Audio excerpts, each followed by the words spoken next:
the Chi-Town is Bears on the flight.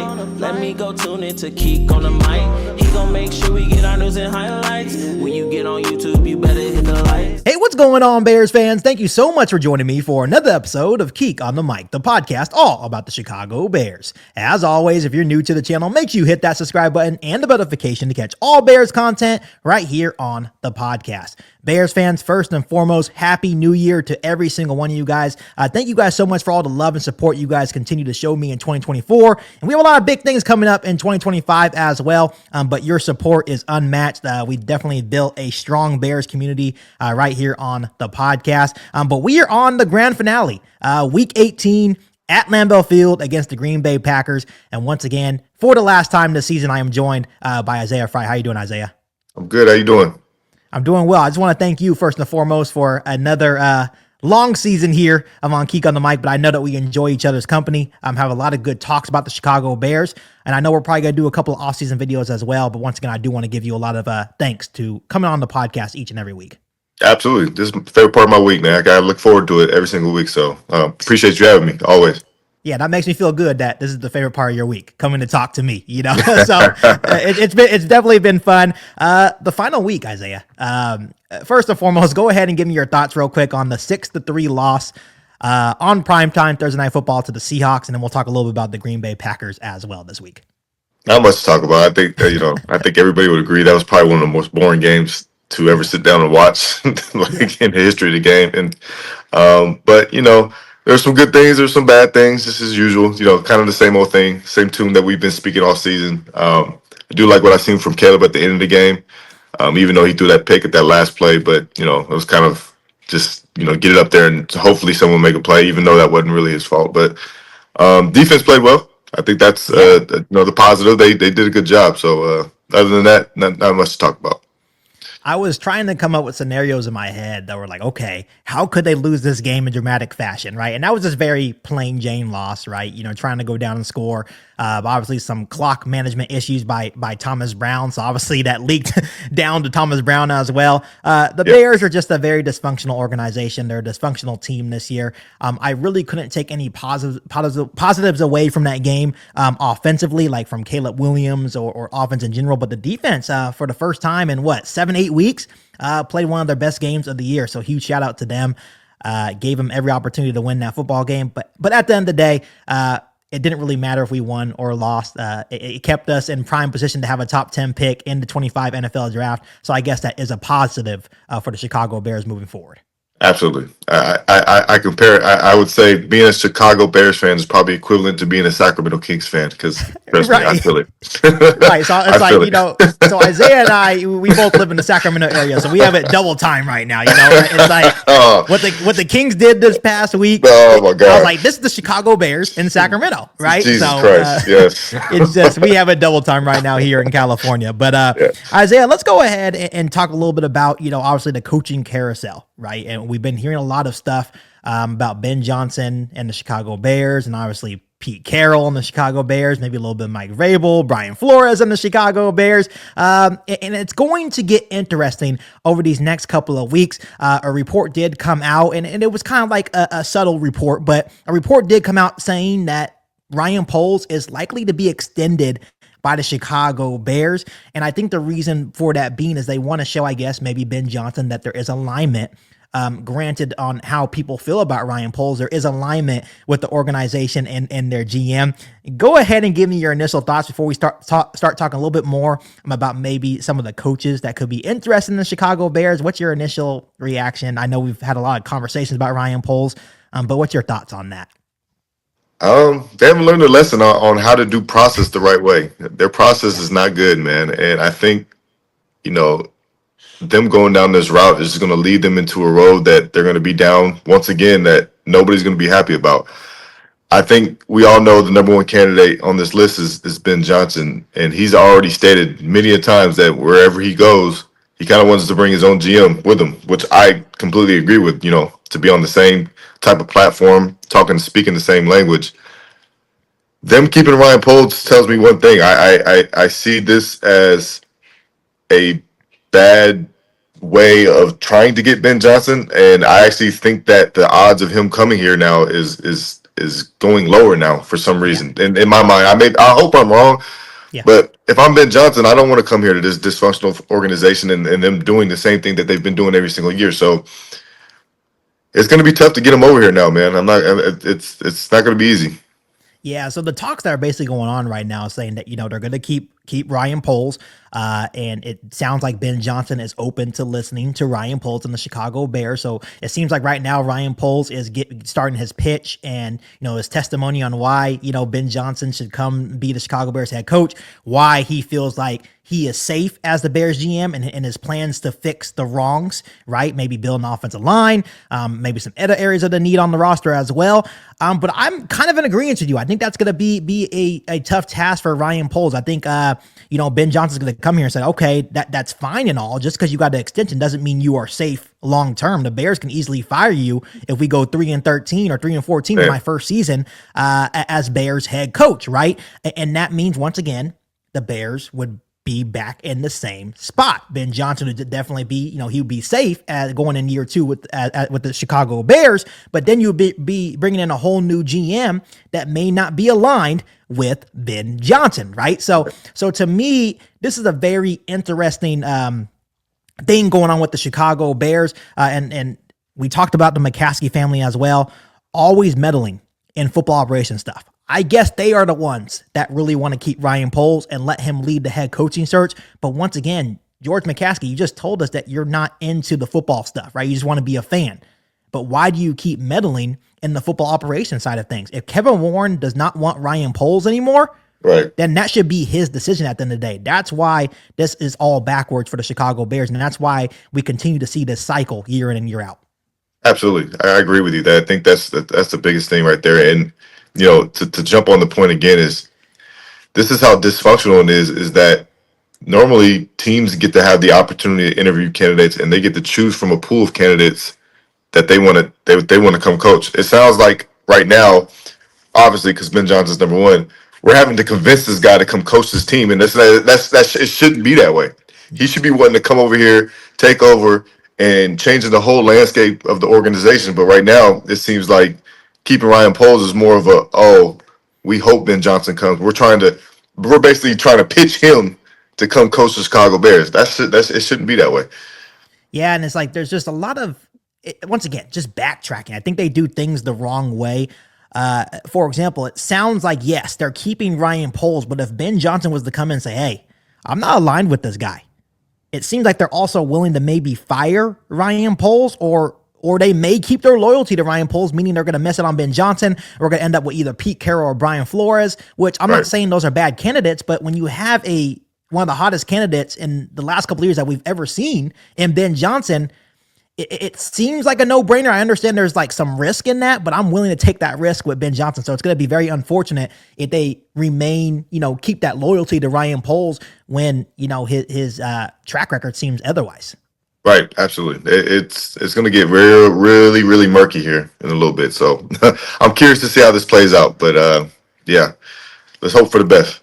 Yeah, so once again, it seems like they're going to extend Ryan Poles, but here's the good news. And I told you this before we started recording today's episode of Geek on the Mic, that when you hear guys like Albert Breer or Tom Pelissero talk about the connection between Ben Johnson and the Chicago Bears, this is when Bears fans should start really listening, because they're not just going to say things to get clicks.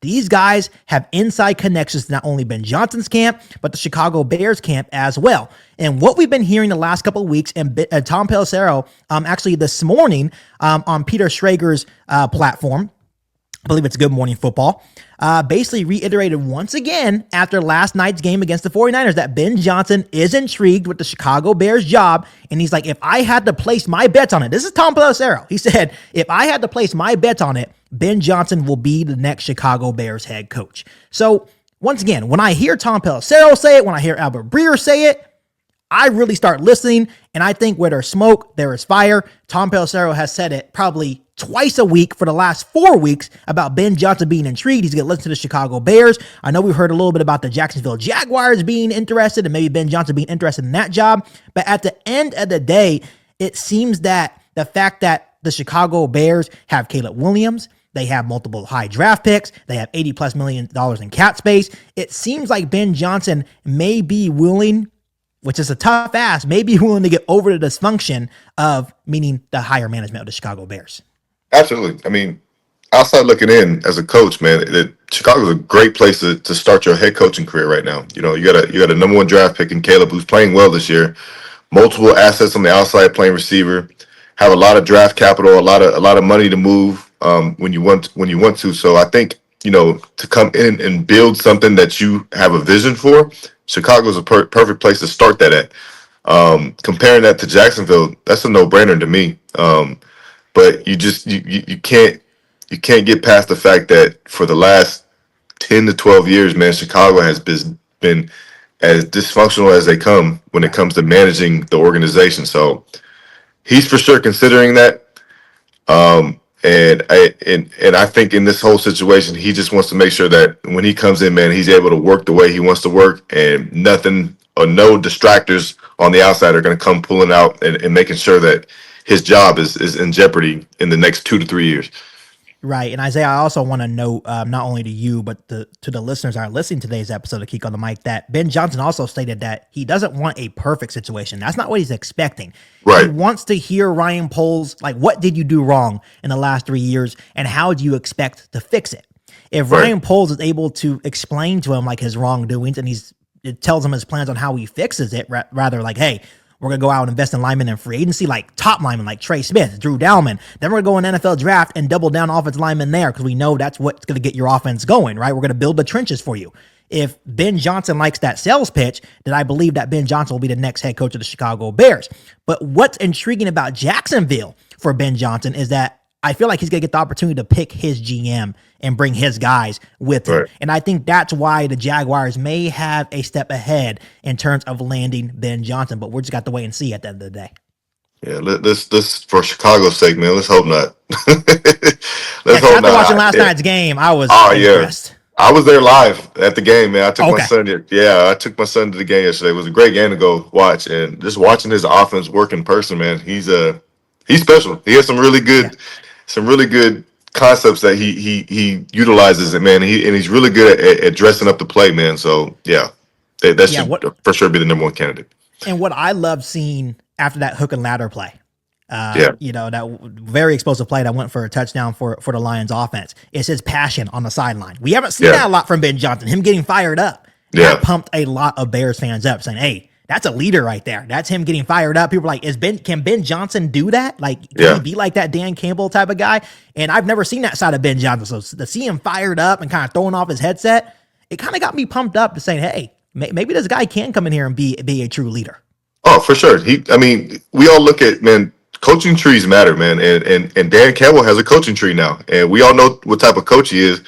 Don't think for a second he's not going to bring that type of aura into Chicago's building, man. He's been a part of it for the last however many years he's been coaching with him. So I think that's a big thing too.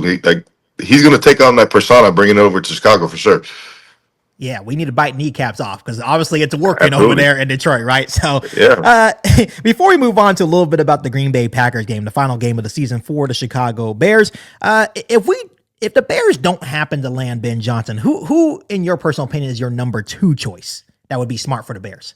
I like Mike Vrabel. I do. I know. We probably should get an offensive coach, just for the simple fact of Caleb and where he's at in his career. But I've always been a Mike Vrabel fan. He's we like to say the leader of men. I know it's not high on everybody's priority list, man, but I think it's a big deal, especially with this situation right here. He's going to come in and bring order to the team, and I think that's a lot what Chicago needs right now. So if I had to pick a number 2, it'd be him for sure. Right, and I like Mike Vrabel as well. Has a good track record on picking good OCs as well. I know there's rumors saying that it would probably be Josh McDaniels, which whether you love him or hate him, I think he has some pretty good experience of being an offensive coordinator. Probably not the best option out there, but can't get any worse than Shane Waldron or Luke Getsy at the end of the day. But I think the reason why people don't want a defensive head coach, because I've heard Brian Flores as well, which to me, I think if you're going with the leader of men track record, a guy that's going to, I guess, instill respect into the players, I think Brian Flores will be okay. He's done pretty well with the Vikings in terms of defense as well. But obviously you look at his track record with the Miami Dolphins, that didn't go so well.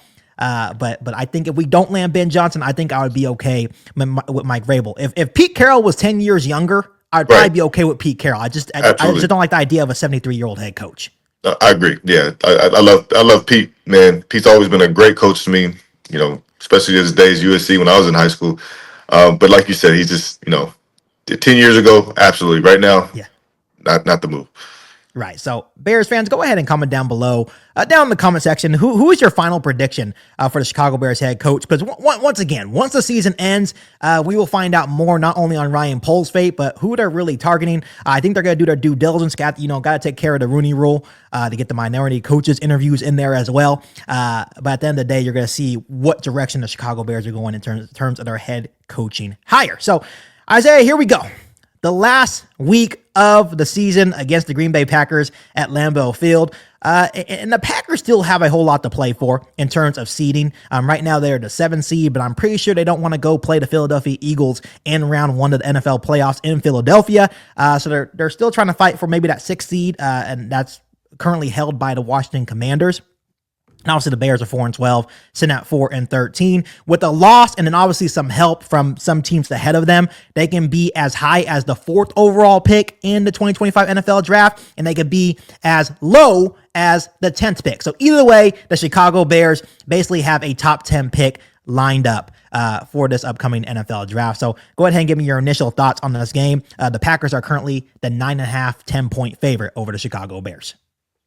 Yeah, good game to come out and play spoiler. I know a lot of fans don't want to hear that, based on what's going on with the draft pick and whatnot. But, at the end of the day, you're playing the Green Bay Packers. It's a rivalry game. Yeah. It's your last game of the season. Yeah. It'd be a good time to go out and just get the momentum started for the offseason to make sure that we're going into this 2025 year the right way. So I expect them to come out and compete hard. Nothing tells me otherwise. The last couple of weeks, they've actually been competing pretty well. Even though these losses have been, Right. they've been losing. But to give them credit, man, they're still out there playing hard. So Right. They need to go out there, man, and just play their best and see what happens with the last 2 minutes of the game. And hopefully it's close. Right. Do you believe in moral victories? Like if they go out there and play well, Caleb plays well and they get a win, and obviously they're on a 10-game losing streak, but if you can beat the Green Bay Packers and play spoiler, does that carry over for you going into the next year? I mean, it could, but in the professional realm, not so much, because you know how it goes, man. There's so many moving parts every single year. Yeah, some of these guys ain't gonna be here no more. There's gonna be new guys in the building, so you never know what type of personality of team you're gonna get that next year. So, but for a guy like Caleb, absolutely, we know he's gonna be here next year and he's gonna be the leader of the team. So, him beating them, getting his first win against the Packers, man, that'd be big for him. Yeah. Yeah. And to me, as much as I think Green Bay is going to win this football game, of course I want the Bears to beat the Green Bay Packers. We haven't beaten these guys since 2018. I think they're currently, on a 10-game winning streak, maybe 11 now on the Chicago Bears. So of course Green Bay is going to play their starters no matter what, because I know, what's on the line in terms of streak. They don't want to be that team known to lose or give that streak to the Chicago Bears, right? So they're going to come out and play.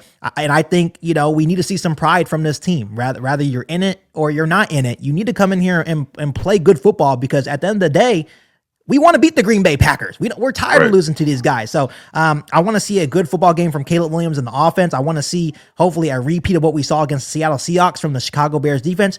Just go out there and give it all you got. You have nothing to lose. Go out there and put your best foot forward. Absolutely, that's all that matters, man. And I think they would, man. They've been showing some heart these last couple of weeks, man. So don't expect anything else. Right. So, nothing else to say. I know Isaiah and I have stopped doing X factors and keys to the game because the Bears don't deserve that at this point. They suck this year. It's a terrible season for Bears and Bears fans, right? So Isaiah, go ahead and give me your final score prediction of the Chicago Bears season. Even though they do play hard, I don't think they'll win the game. I'm going to have to go Green Bay 27, Chicago 17. You gave us so much hope, like you were gonna, flip the year. Hey, I'm taking the upset win. We got the Chicago Bears. No, I can't. They're still playing for something, so it's gonna be tough. I know. I can guarantee some of the guys on the team have already planned their Cancun trip already. Yeah. So for the sake of being a true Chicago Bears fan, and me not being realistic, it's the final week, new year, 2025. I'm gonna go with the upset, Isaiah. Forget it. I'm going to go with the upset. It's always FGB here on Geek on the Mic and in Chicago Bears Nation. I think the Chicago Bears go in there and shock the world and play spoiler of the Green Bay Packers in terms of their seeding and win by a score of 20-17 for the final game of the year. I love it, man. I think Caleb Williams plays well. I think he wants to at least beat Green Bay once. And I think there's going to be a couple other guys that go in there and play hard. It's the Green Bay Packers, a rivalry. Even though they've owned us for so long, it's time to go in there and get a win over these guys. And that's the thing about rivalries, man. Anything can happen. That game can sway any way in a rivalry game. So that is not out of the realm for that to happen at all. Right, exactly. Anything can happen on any given Sunday. So Bears fans, go ahead and drop your final score prediction of the Bears season against the Green Bay Packers on Sunday down below in the comment section. And once again, Happy New Year to every single one of you guys, Bears fans, and Happy New Year to you as well and your family, Isaiah. Once again, thank you so much for a great season here on Geek on the Mic. I appreciate you. Happy New Year to you and Happy New Year to everybody watching. Appreciate you guys. Appreciate you, Isaiah. But as always, Bears fans, make sure you guys go ahead and continue to hit that subscribe button and the notification to get all Bears content right here on the podcast. Make sure you follow me on all my social media platforms. Make sure you share this episode of Geek on the Mic with every single Bears fan that you know, other than that, for all new Bears podcasts right here on Geek on the Mic. Thanks, guys. And as always, bear down.